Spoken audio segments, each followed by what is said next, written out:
Okay, so we're here in front of the Virtuosi racing team, Formula 4 team car for this season.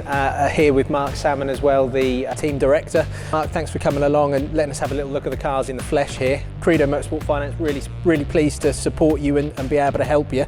Let's cover off expectations for the season.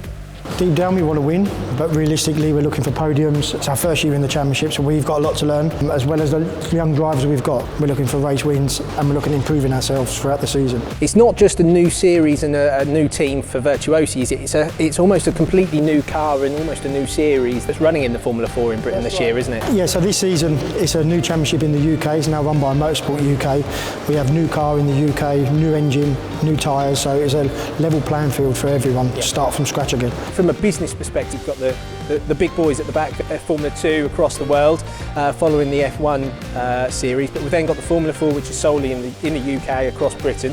From a business perspective, how have you had to adjust the setup here at Virtuosi to allow for that? Basically, we've had to start from scratch again. The F2 boys, they run solely on their own, and we don't want to dilute away from that, so we've employed people. Obviously, had to buy race cars, we've had to buy equipment, we've had to buy trucks, trailers, everything to get the team up and running from scratch, really.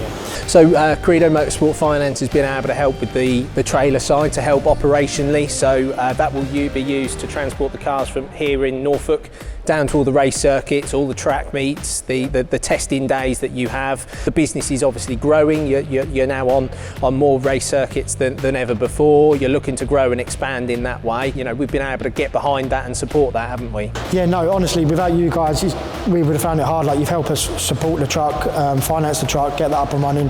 Obviously, the first year of setting up everything from scratch, there's a lot of layout. So if you can juggle bits around, it helps massively. What we always like to try to do is to work with businesses over a period of time, like we have done with you guys. You know, this is our fourth or fifth season involved with you, and so we're really pleased to be able to see the growth of the team, but also the growth of the business and the way that's moving forward. So we're really pleased to be able to support. Like, the drivers are working hard. We had a solid first round, but we just need to push on from there and get them podiums that you guys want. Super stuff. Thanks, Mark. Cheers.